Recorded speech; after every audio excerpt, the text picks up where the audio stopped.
नमस्कार, स्वागत है आप सभी का डीडी न्यूज के इस खास बुलेटिन एक्सप्रेस 100 में, जहां हम आपके लिए लेकर आते हैं राजनीति, मनोरंजन, देश दुनिया, खेल और व्यापार जगत की सभी बड़ी खबरों को एक्सप्रेस यानी कि फटाफट अंदाज में। मैं हूं आपके साथ भावना नैयर। तो देखिए खबरें तेज रफ्तार से। केंद्रीय सड़क परिवहन एवं राजमार्ग मंत्री नितिन गडकरी जम्मू कश्मीर में अलग अलग विकास परियोजनाओं की प्रगति की समीक्षा के लिए श्रीनगर में आज उच्च स्तरीय बैठक की अध्यक्षता करेंगे।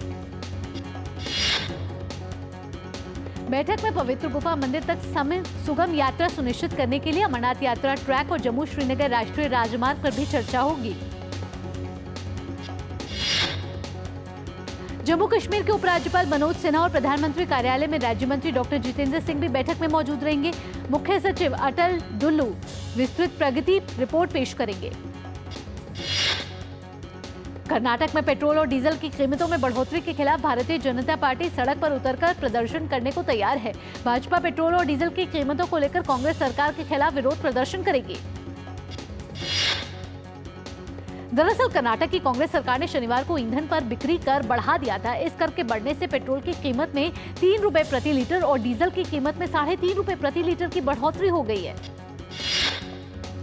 कर्नाटक की भाजपा इकाई आज अपने प्रदर्शन के जरिए राज्य सरकार से इस कर को वापस लेने की मांग कर रही है। वहीं कर्नाटक के पूर्व मुख्यमंत्री और भाजपा नेता जगदीश शेट्टार ने कहा है कि राज्य सरकार के पास पैसे नहीं है। इस कारण राज्य सरकार पेट्रोल और डीजल की कीमतें बढ़ाकर आम लोगों पर बोझ डाल रही है। देश की राजधानी दिल्ली गंभीर जल संकट से परेशान है। भीषण गर्मी और पानी के लिए पड़ोसी राज्यों पर निर्भरता के कारण दिल्ली की लगभग 3 करोड़ आबादी को परेशानी का सामना करना पड़ रहा है। दिल्ली के विभिन्न इलाकों में टैंकरों से पानी की सप्लाई की जा रही है। घंटों तक वाटर टैंकरों का इंतजार करने के बावजूद भी लोगों को पानी नहीं मिल पा रहा है। दिल्ली में पानी के संकट के विरोध में भाजपा का विरोध प्रदर्शन आज भी जारी रहने वाला है। भाजपा आज दिल्ली की 52 अलग अलग जगहों पर विरोध प्रदर्शन करेगी। दिल्ली प्रदेश अध्यक्ष वीरेंद्र सचदेवा और दिल्ली के 5 भाजपा सांसद अलग अलग इलाकों से इसकी शुरुआत करने वाले हैं। दिल्ली सरकार के खिलाफ आज इस विरोध प्रदर्शन में भाजपा के कार्यकर्ता और पदाधिकारी शामिल होंगे। इससे पहले कल भाजपा ने 14 स्थानों पर विरोध प्रदर्शन किया था। भारतीय जनता पार्टी की पश्चिम बंगाल में हो रही राजनीतिक हिंसा की घटनाओं का जायजा लेने वाला केंद्रीय प्रतिनिधिमंडल रविवार शाम कोलकाता पहुंचा। प्रतिनिधिमंडल आज डायमंड हार्बर, कुलतली और संदेश खाली का दौरा करेगा। इसके साथ ही भाजपा का प्रतिनिधिमंडल कूच बिहार का भी दौरा करेगा और वहां चुनाव के बाद हुई हिंसा के पीड़ितों से बातचीत करेगा। रविवार को कोलकाता पहुंचने के बाद प्रतिनिधिमंडल सबसे पहले शहर में भाजपा की ओर से चुनाव के बाद हुई हिंसा के पीड़ितों के लिए बनाए गए अस्थायी आश्रय स्थल पर पहुंचा। आप सभी को बता दें कि यह प्रतिनिधिमंडल बाद में भाजपा अध्यक्ष जेपी नड्डा को एक रिपोर्ट भी सौंपने वाला है। इस दौरान रविशंकर प्रसाद ने कहा है कि हमने पीड़ित पार्टी कार्यकर्ताओं को सुना और उनका हालचाल भी जाना। लोग मतदान के बाद अपने घरों को नहीं जा पा रहे। भाजपा की टीम ने मतदान के बाद हुई हिंसा की पीड़िता भाजपा नेता अग्निमित्र पॉल से बातचीत की। अग्निमित्र पॉल ने कहा कि दूसरे बीजेपी शासित राज्यों में रॉकेट, वंदे भारत और कंप्यूटर बनाते हैं, लेकिन बंगाल में ममता बनर्जी की प्रेरणा में बम बनते हैं, आतंकवादी बनाते हैं। 13 साल से यही हो रहा है। पश्चिम बंगाल में लोकसभा चुनाव के बाद हुई हिंसा से प्रभावित लोगों ने राज्यपाल से मुलाकात की है। मुलाकात के दौरान राज्य के नेता प्रतिपक्ष शुवेंदु अधिकारी भी मौजूद रहे। चुनाव आयोग ने ईवीएम के बारे में गलत सूचना फैलाने और भारतीय चुनाव प्रणाली में संदेह पैदा करने के लिए मिड डे और लोकमत अखबार को नोटिस जारी कर दिया है। चुनाव आयोग ने मुंबई में रविवार को हुए एक प्रेस वार्ता के दौरान इस बात की जानकारी दी। चुनाव आयोग ने उनसे 24 घंटे के भीतर जवाब देने को कहा है। साथ ही यह भी कहा है कि क्यों न उनके खिलाफ धारा 499 और 505 के तहत आपराधिक कार्रवाई शुरू की जाए। चुनाव आयोग ने ईवीएम पर लगाए जा रहे आरोपों को सिरे से खारिज कर दिया है। मुंबई उप नगरीय निर्वाचन अधिकारी वंदना सूर्यवंशी ने कहा कि ईवीएम को अनलॉक करने के लिए किसी मोबाइल ओटीपी की आवश्यकता नहीं होती है। भाजपा नेता और पूर्व केंद्रीय मंत्री राजीव चंद्रशेखर ने कल ईवीएम के इस्तेमाल को खत्म करने के लिए टेक दिग्गज एलन मस्क के बयान पर करारा जवाब दिया। उन्होंने कहा कि सुरक्षित डिजिटल हार्डवेयर सच में बनाया जा सकता है। भाजपा नेता राजीव चंद्रशेखर ने कहा कि मस्क की चिंताएं उन देशों पर लागू हो सकती हैं जहां इंटरनेट कनेक्टिविटी के साथ मानक कंप्यूटिंग प्लेटफॉर्म का प्रयोग करके वोटिंग मशीनें बनाई जाती हैं। यह भारत पर लागू नहीं होती है। कांग्रेस और अन्य प्रतिपक्ष के नेताओं द्वारा उठाए जा रहे सवालों पर भाजपा नेता रविशंकर प्रसाद ने कहा कि ईवीएम के आने से बैलेट की छीना झपटी वाला युग का अंत हो चुका है।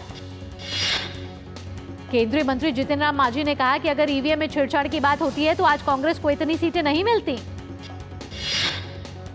प्रधानमंत्री नरेंद्र मोदी के लगातार तीसरी बार प्रधानमंत्री बनने के बाद अमेरिकी राष्ट्रीय सुरक्षा सलाहकार जैक सुलिवन आज भारत के दौरे पर आएंगे।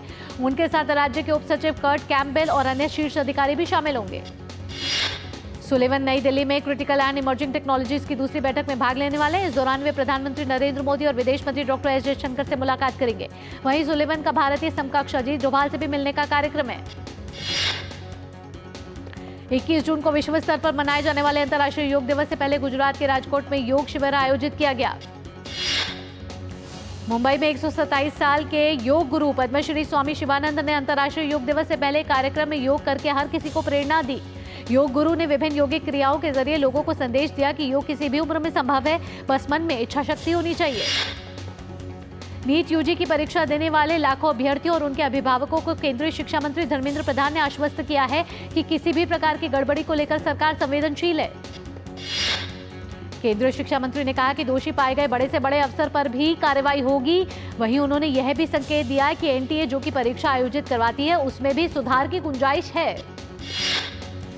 उधमपुर श्रीनगर बारामूला रेल लिंक का निर्माण कार्य लगभग पूरा होने वाला है। अब इस मार्ग पर सुरंग संख्या 1 का थोड़ा सा निर्माण कार्य ही बाकी बचा हुआ है।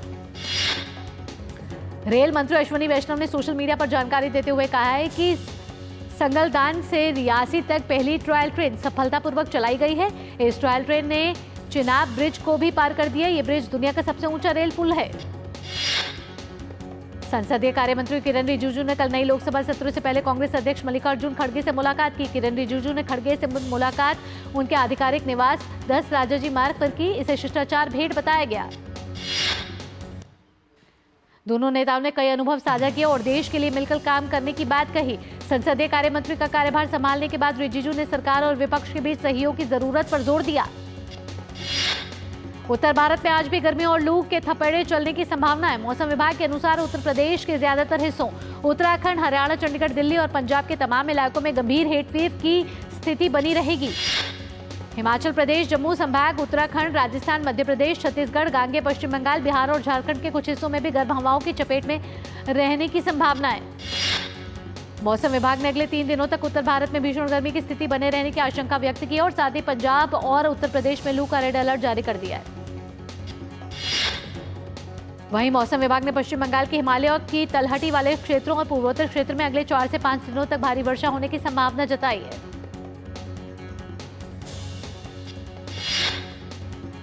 एक्सप्रेस 100 में वक्त तो चला एक छोटे से ब्रेक का। ब्रेक के बाद भी रफ्तार भरी खबरों का सिलसिला यूं ही जारी रहेगा। आप जुड़े रहिए डीडी न्यूज के साथ। जिन्होंने यूज किया है वो जानते हैं असली हींग का स्वाद। MDH सुपर हींग, शुद्धता का असली तड़का। MDH डॉक्टर ऑर्थो ऑयल के रेगुलर मसाज से जॉइंट हेल्थी रहते हैं और अगर प्रॉब्लम बहुत पुरानी है तो डॉक्टर ऑर्थो कैप्सूल्स साथ लेना ना भूलें। अब दर्द भी घुटने टेकेगा। Curiosity can take you to some out of the world places. Took me to the moon today. Curious about this place? Scan this QR code before I take it off with my Seat tires. Seat, crafted for the curious. बात जब पीढ़ियों के लिए बनने वाले घर की हो तो जिम्मेदारी बड़ी हो जाती है। गैलेंट समझता है ये जिम्मेदारी। अब डबल एम रिब्स के साथ गैलेंट एडवांस TMT रीबार, निर्माण का रियल हीरो। ब्रेक के बाद एक्सप्रेस 100 में आपका स्वागत। आइए खबरों के सिलसिले को आगे बढ़ाते हैं। 20 जून तक असम, मेघालय, अरुणाचल प्रदेश और सिक्किम में कुछ स्थानों पर भारी वर्षा हो सकती है। इस बीच पिछले कुछ समय से हो रही भारी बारिश के कारण गुवाहाटी में भी जलभराव हो गया। हिमाचल प्रदेश के कुल्लू के जंगलों में आग लगी हुई है, जिस पर काबू पाने के लिए लगातार उपाय किए जा रहे हैं। देश भर में आज ईद उल अजहा का त्योहार पूरी सादगी से मनाया जा रहा है। त्याग और बलिदान के प्रतीक इस त्योहार की रौनक ईदगाहों और मस्जिदों में देखी जा सकती है। दिल्ली की जामा मस्जिद में भी नमाज अदा की गई और देश की प्रगति, विकास, आपसी सौहार्द और भाईचारा बढ़ाने के लिए सामूहिक दुआ पढ़ी गई। ईद उल अजहा के मौके पर भाजपा नेता मुख्तार अब्बास नकवी ने दिल्ली की दरगाह पंजाब शरीफ में नमाज अदा की। मुंबई के लोगों ने माहिम दरगाह में ईद उल अजहा के मौके पर नमाज अदा की। मुंबई अंतर्राष्ट्रीय फिल्म महोत्सव की धूम इस बार कई बड़े शहरों में देखने को मिल रही है। इसी कड़ी में दिल्ली के श्री फोर्ट ऑडिटोरियम में भी एक शानदार आयोजन किया गया है। उत्तर प्रदेश में बुलंदशहर के सिकंदराबाद इलाके में एक दवा फैक्ट्री में भीषण आग लग गई। नागपुर में कन्हान नदी पुल पर तेज रफ्तार निजी बस और ऑटो रिक्शा की टक्कर में भारतीय सेना के 2 जवानों की मौत हो गई। भारतीय वायुसेना की एक टुकड़ी ने संयुक्त राज्य वायुसेना के इयलसन एयरफोर्स बेस अलास्का में 4 जून से 14 जून तक आयोजित अभ्यास रेड फ्लैग 2024 में भाग लिया। एक्स रेड फ्लैग 2024 का यह दूसरा संस्करण है। भारतीय वायुसेना की टुकड़ी ने राफेल विमान और कर्मियों के साथ इस आयोजन में हिस्सा लिया। एलन मस्क की कंपनी एक्स ने 26 अप्रैल से 25 मई के बीच भारत में 2,29,925 खातों पर प्रतिबंध लगा दिया। इनमें से अधिकतर बाल यौन शोषण और नग्नता को बढ़ावा देने वाले थे। भारत में घरेलू एयर कंडीशनर का बाजार वित्त वर्ष 2028-29 तक 12% की सालाना दर से बढ़कर 50,000 करोड़ रुपए तक पहुंच सकता है। टाटा समूह की कंपनी वोल्टास ने अपनी हालिया वार्षिक रिपोर्ट में बात कही है। IIFL फाइनेंस लिमिटेड का एकीकृत शुद्ध लाभ सालाना आधार पर 6% घटा है। वित्त वर्ष 24 की चौथी तिमाही में 430.6 करोड़ रुपए हो गया। एक साल पहले की समान अवधि में इसका कंसोलिडेटेड नेट मुनाफा 457.6 करोड़ रुपए था।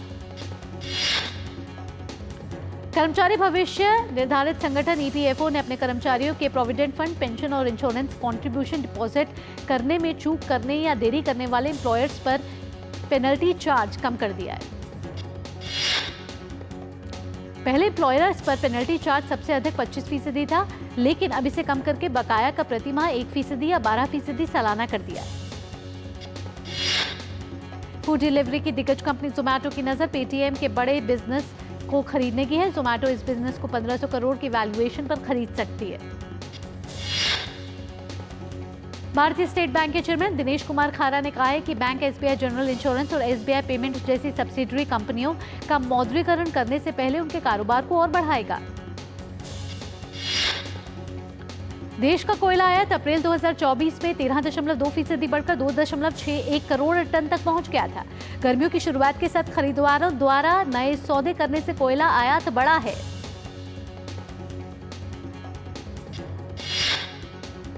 एक साल पहले समान महीने में कोयला आयात 2.30 करोड़ टन रहा था। एसआर ग्रुप गुजरात के जामनगर में ग्रीन हाइड्रोजन प्लांट स्थापित करने के लिए अगले 4 साल में 30,000 करोड़ रुपए का निवेश करने की योजना बना रहा है। एसआर ग्रुप ब्रिटेन में अपनी ऑयल रिफाइनरी में कार्बन उत्सर्जन कम करने, सऊदी अरब में LNG और इलेक्ट्रिक इकोसिस्टम बनाने पर विचार कर रहा है। वंदे भारत ट्रेन का अपग्रेडेड वर्जन आने वाला है। रेल मंत्री अश्विनी वैष्णव ने इस बात के संकेत दिए। रेल मंत्री के अनुसार 2 महीने के भीतर वंदे भारत स्लीपर ट्रेन पटरी पर फराटे भरने लगेगी। वित्त मंत्री निर्मला सीतारमण 20 जून को उद्योग मंडलों के साथ बजट पूर्व परामर्श कर सकती है। 2024-2025 वित्त वर्ष का बजट जुलाई के दूसरे पखवाड़े में संसद में पेश किए जाने की संभावना है। भारत का कपड़ा निर्यात इस साल मई में पिछले साल की तुलना में 9.59% बढ़ गया है। मई 2024 में कपड़ा और परिधान के संयुक्त निर्यात में पिछले साल की तुलना में 9.70% की वृद्धि दर्ज हुई। फ्रांस में आगामी संसदीय चुनाव से पहले हजारों लोगों ने मार्च निकाला, जिसे कंट्रोल करने के लिए फ्रांसीसी पुलिस को आंसू गैस का सहारा लेना पड़ा। एक्वाडोर में भूस्खलन के कारण कम से कम 6 लोगों की मौत हो गई है। 30 अन्य लोग लापता बताए जा रहे हैं। बानोस डी अगुआ सांता में बड़े पैमाने पर भूस्खलन की घटना सामने आई है। एक्वाडोर के मंत्री रॉबर्टो ल्यूक ने इस घटना में मारे गए लोगों के प्रति संवेदना जाहिर की है। साथ ही उन्होंने इस इलाके में मजदूरों द्वारा मलबा हटाने में जुटी भारी मशीन की फोटो को सोशल मीडिया पर साझा किया।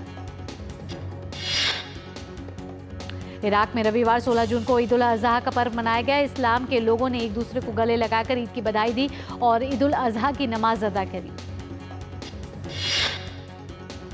स्विट्जरलैंड शांति शिखर सम्मेलन के दौरान इस सप्ताह के अंत तक एक फॉलोअप सम्मेलन करने का विचार किया जा रहा है। ये सम्मेलन अमेरिकी राष्ट्रपति चुनाव से पहले यूक्रेन में शांति का मार्ग प्रशस्त करने का कार्य करेगा। अमेरिकी उपराष्ट्रपति कमला हैरिस ने $1.5 बिलियन से अधिक की सहायता देने की घोषणा की है। इसमें ऊर्जा सहायता के लिए धन, क्षतिग्रस्त ऊर्जा, बुनियादी ढांचे की मरम्मत, शरणार्थियों की मदद करना और नागरिक सुरक्षा की स्थिति को मजबूत करना शामिल है। ऑस्ट्रेलिया के प्रधानमंत्री एंथनी अल्बनीज़ी ने सोमवार को चीनी प्रधानमंत्री ली कियांग का स्वागत किया। ये 7 वर्षों में किसी चीनी प्रधानमंत्री की देश की पहली यात्रा है। भारत और कंबोडिया के बीच पहली सीधी अंतर्राष्ट्रीय उड़ान सेवा शुरू हो चुकी है। इस उड़ान सेवा का उद्घाटन आधिकारिक तौर पर कंबोडिया के उप प्रधानमंत्री नेथ सावोन और कंबोडिया में भारत के राजदूत देवयानी खोब्रागेडे ने किया। ग्रेप वाइन के पास इंटरस्टेट 5 के पास जंगल की आग तेजी से बढ़कर रविवार की सुबह 11,000 एकड़ से अधिक तक फैल गई। तेजोन दर्रे में तेज हवाओं ने आग को और भड़का दिया। गोरमेन से पिरामिड के दक्षिण तक के क्षेत्रों को खाली करने के आदेश दे दिए गए हैं।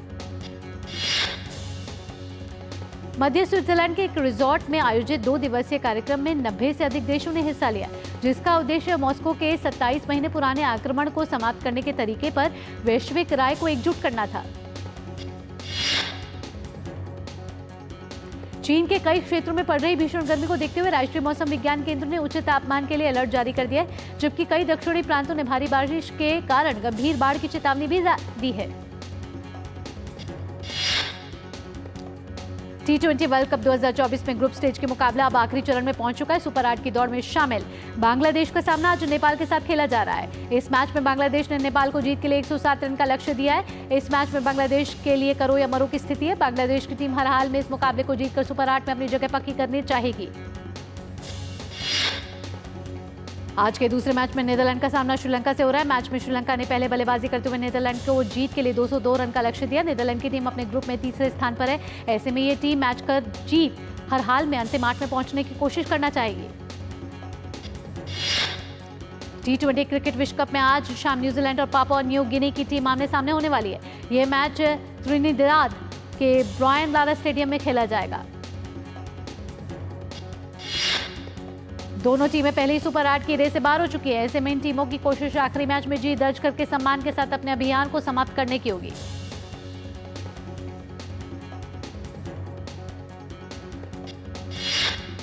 यहां रुक रहे एक और छोटे से ब्रेक के लिए, जल्द हाजिर होते हैं। जीरा से प्यास बुझाए, डाइजेशन के लिए मस्त, शरीर में नमक पानी का बैलेंस बनाए।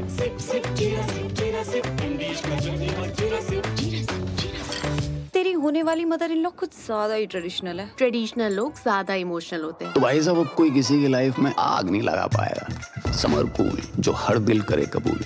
डॉक्टर ऑर्थो ऑयल के रेगुलर मसाज से जॉइंट हेल्थी रहते हैं। और अगर प्रॉब्लम बहुत पुरानी है तो डॉक्टर ऑर्थो कैप्सूल्स साथ लेना ना भूलें। अब दर्द भी घुटने टेकेगा। Curiosity can take you to some out of the world places. Took me to the moon today. Curious about this place? Scan this QR code before I take it off with my Seat tires.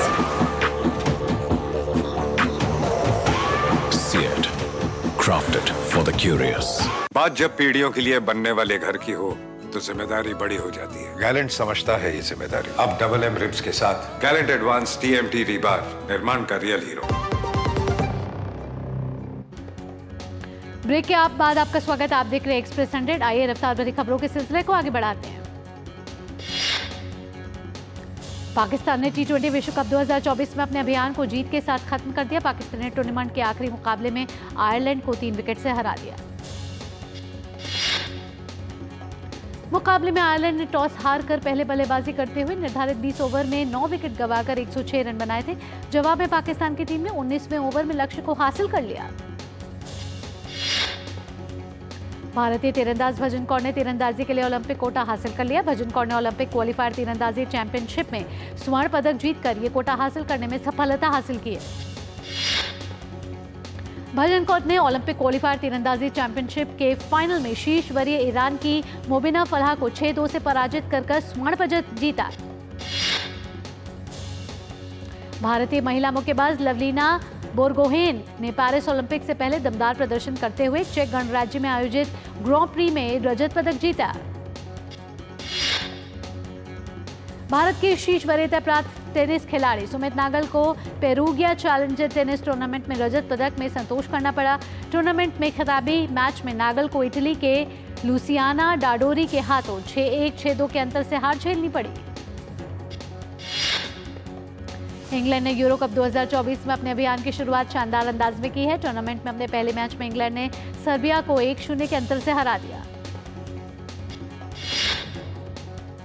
दोनों टीमों के बीच खेले गए रोमांचक match में एकमात्र गोल England की ओर से जुड बेलिंगम ने 13वें मिनट में किया। इसके बाद मैच के आखिरी तक कोई अन्य गोल नहीं हो सका और जीत इंग्लैंड के हाथ लगी। यूरो कप 2024 में डेनमार्क ने स्लोवेनिया के साथ मुकाबले में 1-1 से ड्रॉ खेला। डेनमार्क के क्रिश्चियन एरिक्सन ने गोल कर टीम को बढ़त दिला दी। स्लोवेनिया की ओर से 77वें मिनट में एरिक जानजा ने गोल दागकर मैच बराबरी पर ला दिया। यूरो कप में खेले गए एक अन्य मैच में नीदरलैंड ने पोलैंड को 2-1 से अंतर से हरा दिया। मुकाबले में पहला गोल पोलैंड की ओर से हुआ। नीदरलैंड के लिए कोडी गाकपो ने 29वें मिनट में गोल करके स्कोर बराबरी पर ला दिया। इसके बाद विक हॉर्स्ट ने गोल करके नीदरलैंड की जीत पक्की कर दी। कार्तिक आर्यन स्टारर चंदू चैंपियन की शुरुआत भले ही धीमी रही हो, लेकिन कमाई का लेवल दिन पर दिन बढ़ता जा रहा है। सुस्त ओपनिंग के बाद चंदू चैंपियन का पहला वीकेंड धमाकेदार रहा। बाबा बागेश्वर की शरण में आए संजय दत्त, हाथ जोड़कर लिया आशीर्वाद, बोले बार बार यहां आऊंगा। बॉलीवुड से लेकर ओटीटी प्लेटफॉर्म तक हिंदी सिनेमा के कई बड़े प्रोजेक्ट्स इस महीने रिलीज हो रहे हैं। इसी में प्रभास और दीपिका पादुकोण की फिल्म कल की 289880 रिलीज होगी। आलिया भट्ट ने अपनी book 8 Finds a Home launch की है। ये बुक चिल्ड्रन पिक्चर पर आधारित है। नेटफ्लिक्स, डिज्नी प्लस, हॉटस्टार सहित ओटीटी के अलग अलग प्लेटफॉर्म पर इस वीक कई मनोरंजक कंटेंट रिलीज होने वाले हैं। इस हफ्ते जीतू भैया यानी जितेंद्र कुमार की कोटा फैक्ट्री 3 रिलीज होगी। सोनाक्षी और ज़हीर ने अपनी शादी पर भले ही चुप्पी साधी हुई हो, लेकिन कपल के करीबी दोस्त और बॉलीवुड के फेमस रैपर और सिंगर हनी सिंह ने दोनों की शादी को कंफर्म कर दिया है। बतौर कंटेस्टेंट अंजलि अरोड़ा की बिग बॉस OTT 3 में एंट्री कंफर्म मानी जा रही है। नवाजुद्दीन सिद्दीकी की रोतू का राज फिल्म रिलीज होने वाली है। सिद्दीकी इस मूवी में पुलिस वाले की भूमिका में नजर आने वाले हैं। ये मूवी थिएटर में रिलीज ना होकर OTT पर दस्तक देगी। इंडियाज बेस्ट डांसर 4 की नई जज बनेंगी करिश्मा कपूर। सोनाली बेंद्रे को शो से रिप्लेस कर दिया गया है। और अनुष्का शर्मा ने फादर्स डे पर विराट कोहली के लिए अपने इंस्टाग्राम हैंडल पर वामिका और अकाई के पीले रंग के पैरों के निशान की प्यारी पेंटिंग की फोटो शेयर की। एक्सप्रेस न्यूज में फिलहाल इतना ही। अगला कार्यक्रम आप देखेंगे अर्थव्यवस्था पर आधारित इकोनॉमी टुडे। फिलहाल के लिए मुझे दीजिए अनुमति। नमस्कार।